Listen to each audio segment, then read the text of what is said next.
To mga paps ha, sa mga tulad kong naka-flash lang to, may idea ba kayo sa plus natin? Maniniwala kayo sa hindi? Alam ko maraming hindi nakakaalam nito, diba?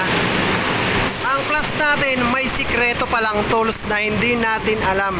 Kasama na ito pag binibili natin siya ng bago. Ngayon ko lang dito natuklasan. Ilang months na sa akin yung motor ko ha. Eto, tignan nyo mabuti ha. Simula dyan, ang tools pala ng motor natin na andito sa ilalim. Kung nakikita nyo to, ayan pala yan. Diba? Hindi natin alam yan. Ako ngayon ko lang din alaman. Tools pala yan. Akala ko part ng battery yan. Pero magugulat ka, ayan, may mga kasama palang tools dyan. Ayan o. Ngayon ko lang din nakita. May mga Allen rings.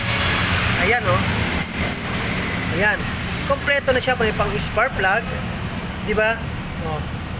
Ngayon ko lang din nakita. Diyan pala siya nakalagay sa baba ng battery natin. So, ako, ang pagkakalam ko nung una, battery lang yan. Di ba?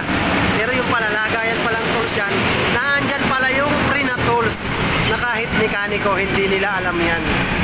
Di ba? Maliban na lang dun sa mga nagbubuo, nag-assemble ng motor natin sa pabrika mismo. Yan lang nakatago yung mga paps. Ayan. Ayan.